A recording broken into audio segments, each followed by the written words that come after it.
కాసేపట్లో కేంద్ర ఎన్నికల సంఘ బృందాన్ని కలవనున్నారు టీడీపీ అధ్యక్షుడు చంద్రబాబు.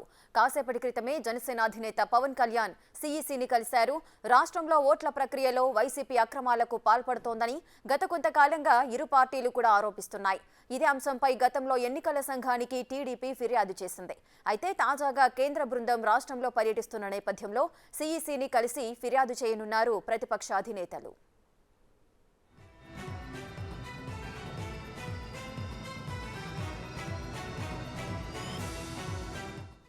వైసీపీకి అనుకూలంగా ఉండేవారి ఓట్లనే భారీగా చేరుస్తోందని ఆరోపిస్తున్నాయి ప్రతిపక్ష పార్టీలు. ఈ వ్యవహారంపై సీఈఓకు చేసిన ఫిర్యాదుపై లోపభూయిష్టంగా ఉందంటున్న టీడీపీ మరోసారి సీఈసీ దృష్టికి తీసుకెళ్లనుంది. అలాగే సచివాలయ సిబ్బందిని విధుల్లోకి తీసుకోవద్దని ఎన్నికల సంఘాన్ని కోరనున్నారు చంద్రబాబు. పవన్ కళ్యాణ్ అదేవిధంగా జగన్ ఎందుకు కావాలనే ప్రచార కార్యక్రమంలో సచివాలయ సిబ్బంది పాల్గొన్నదని కూడా తమ ఫిర్యాదులో పేర్కొననుంది. అలాగే ఎన్నికల నిబంధనలను పట్టించుకోవడం లేదని ఆరోపిస్తున్న ప్రతిపక్ష నేతలు అధికారుల పోలీసుల బదిలీల అంశంపై కూడా ఫిర్యాదు చేయనున్నారు.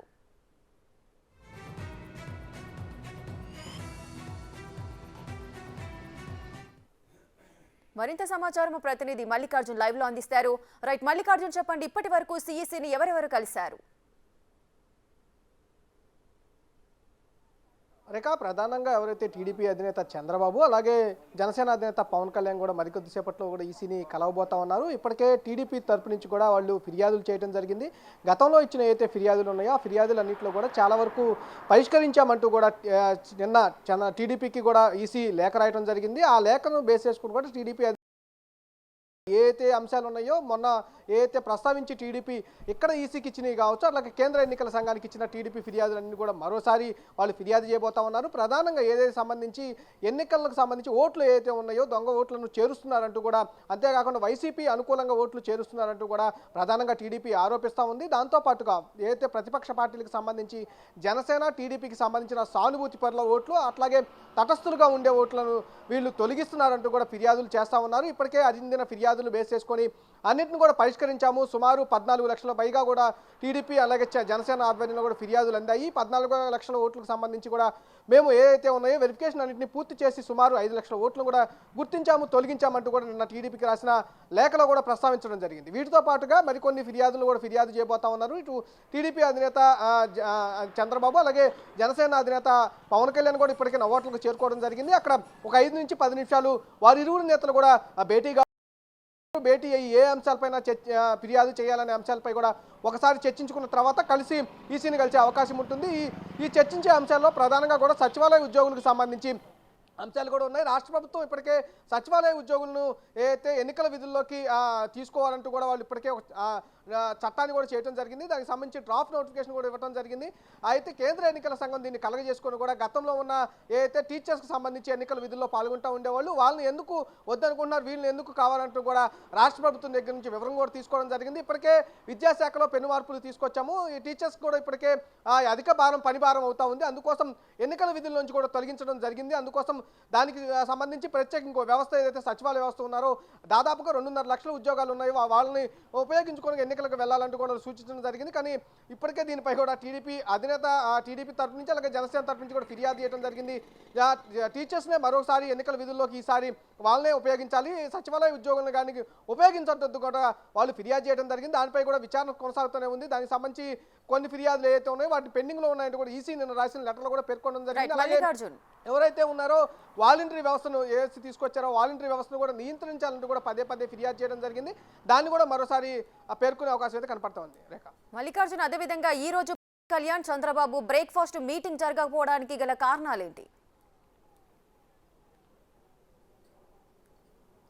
అంటే నిన్న సాయంత్రం కంపల్సరీగా పవన్ కళ్యాణ్ ఉదయాన్నే వచ్చి చంద్రబాబుతో కూడా భేటీ అవ్వబోతా ఉన్నారు అని కూడా కొన్ని వార్తలు వచ్చిన నేపథ్యంలో కూడా పవన్ కళ్యాణ్ సంబంధించి ఏదైతే ఈరోజు మధ్యాహ్నం కానీ లేదా సాయంత్రం కానీ కలిసే అవకాశం తెలుస్తూ ఉంది. ఎందుకంటే ముందుగానే బ్రేక్ఫాస్ట్ మీటింగ్ ఏర్పాటు చేసుకుందాము, ఏదైతే ఈసీకి ఇవ్వాల్సిన ఏదైతే ఫిర్యాదులు ఉన్నాయో ఆ ఫిర్యాదులపై చర్చించుకుందామని కూడా వాళ్ళు నిర్ణయం తీసుకున్నప్పటికీ కొన్ని అనివార్య కార్యాల వల్ల పవన్ కళ్యాణ్ తర్వాత పార్టీ ఆఫీస్ నుంచి డైరెక్ట్గా నోటలకు వెళ్ళడం జరిగింది. ఇక్కడ టీడీపీ ఉండవల్లి నివాసం నుంచి చంద్రబాబు ఇక్కడి నుంచి నోటలకు వెళ్ళడం జరిగింది. అక్కడ భేటీ అయిన తర్వాత ఈ ఫిర్యాదులపైన కూడా అక్కడ చర్చించుకున్న తర్వాత ఫిర్యాదులకు సంబంధించి చర్చించుకున్న తర్వాత అక్కడ ఫిర్యాదు చేసే అవకాశం కనిపిస్తూ ఉంది. అయితే మిగతా ఏదైతే యాక్టివిటీ ఉన్నాయో ఇప్పటికే జనసేన అధినేత పవన్ కళ్యాణ్ చంద్రబాబు ఏదైతే సీట్లకు సంబంధించి వాళ్ళు కొలికి రాబోతూ ఉన్నారు, దానికి సంబంధించి టీడీపీ నుంచి ఎన్ని సీట్లు అలాగే జనసేన నుంచి ఎన్ని సీట్లు అనేది వాళ్ళు ఇప్పటికే ఒక అండర్స్టాండింగ్ కూడా రావడం జరిగింది. దానికి సంబంధించి అంశాలపై ఎవరెవరు పోటీ చేయాలి, ఏ అభ్యర్థులు పోటీ చేయాలనే అంశాలపై కూడా చర్చించే అవకాశం కనిపిస్తూ ఉంది. అయితే ముందుగా ఈసీని కలవాలి కాబట్టి ఈసీని కలిసి వచ్చిన తర్వాత మిగతా పార్టీ యాక్టివిటీకి సంబంధించి చర్చించుకున్నామనే ఉద్దేశంతో కూడా ఈరోజు బ్రేక్ఫాస్ట్ మీటింగ్ కూడా క్యాన్సిల్ అయినట్టు కూడా తెలుస్తూ ఉంది. ఈరోజు మధ్యాహ్నం కానీ లేదా సాయంత్రం మళ్ళీ చంద్రబాబు నంద్యాల ఏదైతే మీటింగ్ ఉందో మీటింగ్కి వెళ్ళొచ్చిన తర్వాత సాయంత్రం కలిసే అవకాశం అయితే వినిపిస్తూ ఉంది. రేఖ, మల్లికార్జున, అయితే ఇద్దరు కూడా వేర్వేరుగా సిఈసి మీటింగ్ కు హాజరవుతున్నారా? ఒకవేళ ఇద్దరు వేర్వేరుగా హాజరైతే వారి ఎజెండా ఏ విధంగా ఉండే అవకాశం ఉంది? అంటే రేఖ, మొదట్లో ఏదైతే జనసేన అధినేత పవన్ కళ్యాణ్ ఇక్కడి నుంచి కలిసిన తర్వాత ఇద్దరు కలిసి వెళ్దామని అనుకున్నప్పటికీ కూడా అక్కడికి విడివిడిగా మరోసారి భేటీ అవుతాం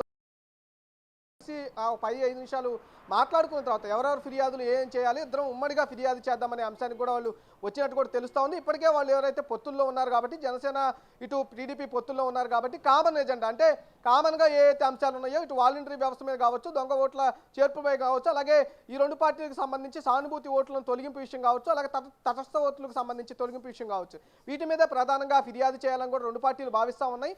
ఒకటే ఫిర్యాదు మీద ఇద్దరు నేతలు ఈసీని కలిసి ఫిర్యాదును అందించే అవకాశం కనిపిస్తూ ఉంది. తర్వాత పొలిటికల్గా ఏదైతే పార్టీకి సంబంధించిన యాక్టివిటీపై చర్చించే అవకాశం అయితే కనిపిస్తూ ఉంది. మల్లికార్జున, నిన్న తిరుపతిలో కూడా అటు అధికార ప్రతిపక్ష పార్టీలు కూడా పోటాపోటీగా నినాదాలు చేసుకున్నాయి. ఒక వర్గానికి సంబంధించి దళితులకు సంబంధించిన ఓట్లు తొలగిస్తున్నారు అంటూ వైసీపీ చెప్పుకొస్తుంది. ఇక టీడీపీ జనసేనకు సంబంధించి కూడా దొంగ ఓట్లు చేరుస్తున్నారంటూ కూడా వాళ్ళు చెప్పిన పరిస్థితి నెలకొంది. సో దీనికి సంబంధించి వైసీపీకి సంబంధించిన దళితుల ఓట్ల తొలగింపుకు సంబంధించి ఈసీకి ఏమైనా ఫిర్యాదు చేసే అవకాశాలు ఉన్నాయా? తప్పకుండా, ఎందుకంటే వైసీపీ కూడా ఒక ఫిర్యాదును ఇవ్వబోతా ఉంది. ఇటు విజయసాయితో పాటు ఎంపీ మార్గాని భరత్ కూడా ఫిర్యాదు చేయబోతున్నట్టు కూడా తెలుస్తూ ఉంది. నిన్న సజ్జల రామకృష్ణారెడ్డి సాయంత్రం ప్రెస్ మీట్ చెప్పే సమయంలో కూడా ఈసీని ఎవరైనా కలవబోతున్నారని అడిగిన సమయంలో ఆయన కూడా చెప్పడం జరిగింది. మా పార్టీ తరపు నుంచి విజయసాయిరెడ్డి అలాగే ఎంపీ భరత్ కలవబోతా ఉన్నారు. అంతేకాకుండా ఏదైతే ఇతర రాష్ట్రాల్లో ఓట్లు ఏవైతే ఉన్నాయో ఆ ఓట్లు అక్కడ ఉన్నా కూడా డబుల్ ఓటింగ్ అనేది ఏపీలో కూడా నమోదు చేయబోతా ఉంది. టీడీపీ జనసేన కూటమి రెడీ చేయబోతుంది. దాని మీద మేము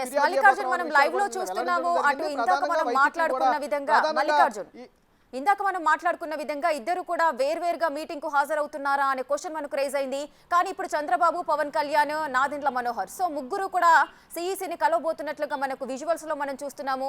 సో ముగ్గురు కూడా భేటీ అవుతున్నారా? దీనికి సంబంధించిన అప్డేట్స్ ఉన్నాయా? తప్పకుండా, ఎందుకంటే ముందుగానే బ్రేక్ఫాస్ట్ మీటింగ్ ఏర్పాటు చేసుకొని జనసేన తరపు నుంచి కూడా ఆ ఇరువురు నేతలు ఇటు టీడీపీ తరపు నుంచి చంద్రబాబు భేటీ అవ్వాలనుకున్నారు. ఆ భేటీలోనే ఏదైతే ఫిర్యాదు ఉందో ఫిర్యాదుకు సంబంధించిన అంశాలపై చర్చించాలనుకున్నారు. కానీ కొన్ని అనివార్య కారణాల వల్ల పార్టీ ఆఫీస్ నుంచి జనసేన పార్టీ ఆఫీస్ నుంచి జనసేన అధినేత పవన్ కళ్యాణ్ అలాగే నాదెండ్ల మనోహర్ ఇరువురు కూడా నవోటలకు బయలుదేరడం జరిగింది. అక్కడ కలుసుకుందాం అనుకుంటూ కూడా ఒక నిర్ణయానికి రావడం జరిగింది. అక్కడ బయలుదేరిన తర్వాత ఒక 5 నిమిషాలకు చంద్రబాబు కూడా ఉండవల్లి ఉన్న చంద్రబాబు నివాసం నుంచి నవోటలకు బయలుదేరారు. వీరు ముగ్గురు కూడా అక్కడ ఒక 5 నుంచి 10 నిమిషాలు అయితే భేటీ అయ్యే అవకాశం కనిపిస్తూ ఉంది. వారు ముగ్గురు కూడా భేటీ అయిన తర్వాత ఏదైతే అంశాలు ఉన్నాయో వాళ్ళ పార్టీ తరపు నుంచి అంటే జనసేన తరపు నుంచి ఏదైతే అంశాలు ఉన్నాయో అలాగే టీడీపీ తరపు నుంచి ఏదైతే అంశాలు ఉన్నాయో ఆ అంశాలపై కూడా చర్చించనున్నారు. ఫైనల్గా ఒకే ఫిర్యాదును రెడీ చేసి ఆ ఫిర్యాదుని ఈసీకి అందజేసే అవకాశం కనిపిస్తూ ఉంది. ప్రధానంగా ఆ ఫిర్యాదులో కూడా ఇవే అంశాలు అంటే గతంలో టీడీపీ ఏదైతే అంశాలపై కూడా ఈసీని ఇక్కడ ఈసీని కలిసి ఏదైతే అంశాలు పేర్కొన్నారో తర్వాత సెంట్రల్కి సంబంధించిన కేంద్రానికి సంబంధించిన ఈసీ దగ్గర కూడా ఏదైతే ఫిర్యాదు పేర్కొన్నారో ఆ ఫిర్యాదును మరోసారి ఫిర్యాదు మెన్షన్ చేయబోతా ఉన్నారు. ఈరోజు కొత్తగా కూడా ఇంకో ఫిర్యాదు అందే అవకాశం కనిపిస్తూ ఉంది. ఎందుకంటే వైసీపీ జగన్ ఉన్నాడో అది కూడా జగన్ ఎందుకు కావాలి రాష్ట్రానికి అనే ఫిర్యాదు ఒకటి చేయబోతా ఉన్నారు. దాంట్లో సచివాలయ ఉద్యోగులు ప్రభుత్వం తరపు నుంచి పాల్గొంటున్నారంటూ కూడా ఆ ఫిర్యాదులు అయితే పేర్కొనే అవకాశం కనపడుతూ ఉంది. ఈ అంశాన్ని కొత్తగా కూడా ఈరోజు యాడ్ చేసి ఈసీకి కూడా ఫిర్యాదు చేసే అవకాశం అయితే కనిపిస్తూ ఉంది. రేఖ, రైట్ మల్లికార్జున, అదేవిధంగా ఉన్నతాధికారులు పోలీసు అధికారులకు సంబంధించి కూడా వాళ్ళ బదిలీలకు సంబంధించి కూడా ఫిర్యాదు చేయబోతున్నారు. దీనికి గల కారణాలేంటి?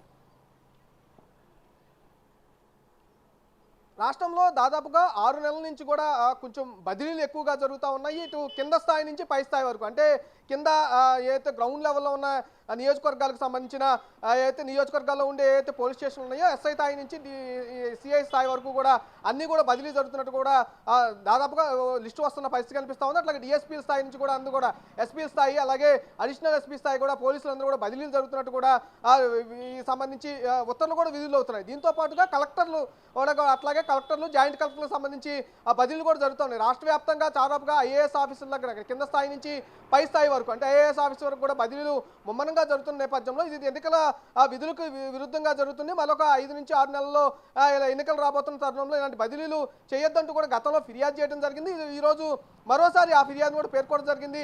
ఈ రానున్న కాలంలో ఏదైతే ఉన్నాయో ఈ 2-3 నెలల్లో అంటే ఎలక్షన్ కోడ్ వచ్చే ఒక నెల రూపంలో కూడా బదిలీలు ఎక్కువగా జరిగే అవకాశం ఉందంటూ కూడా ప్రతిపక్ష పార్టీలు పేర్కోవడం జరుగుతూ ఉంది. దానిపై కూడా చర్యలు తీసుకోవాలంటూ కూడా ఈరోజు ఫిర్యాదు చేసే అవకాశం కనిపిస్తూ ఉంది. ఎందుకంటే గత 6 నెలల నుంచి సంవత్సరం లోపల కూడా భారీ స్థాయిలో వైసీపీ ప్రభుత్వం అధికారులను బదిలీ చేసింది. కింద స్థాయి నుంచి పై స్థాయి వరకు ఎవరైతే లోకల్లో లీడర్స్ ఉంటారో వాళ్ళ లోకల్ లీడర్స్కి అనుగుణంగా ఎవరైతే అధికారులు ఉంటారో ఆ అధికారులను నిర్ణయించాలని కూడా మొదట్లో వైసీపీ నాయకులు ఎవరైతే సూచిస్తూ ఉన్నారో వైసీపీ కూడా అదే చేస్తూ ఉంది. ప్రభుత్వంలో ఎవరైతే నాయకులకు కావాల్సిన అధికారులు ఉన్నారో అక్కడి నుంచి అక్కడికి ట్రాన్స్ఫర్ చేయించుకోవడం, వాళ్ళకి అనుకూలంగా పనులు చేయించుకునే విధంగా చేస్తున్నారంటూ కూడా ప్రధానంగా ప్రతిపక్ష పార్టీలు ఆరోపిస్తూ ఉన్నాయి. ఈ సంవత్సరం నుంచి కూడా దాదాపుగా బదిలీలు కూడా ఎక్కువ జరుగుతున్న పరిస్థితి కూడా ఉంది. ఈ నెలలో కూడా ఇంకా బదిలీలు జరగకుండా నియంత్రించే విధంగా ఎన్నికల డ్యూటీలకు విధులకు విఘాతం కలిగించకుండా ఉండే విధంగా చేయాలంటూ కూడా ప్రతిపక్ష పార్టీలు కూడా ఈరోజు ఫిర్యాదు చేయబోతా ఉన్నాయి. Rekha, thank you Mallikarjun, thanks for the details.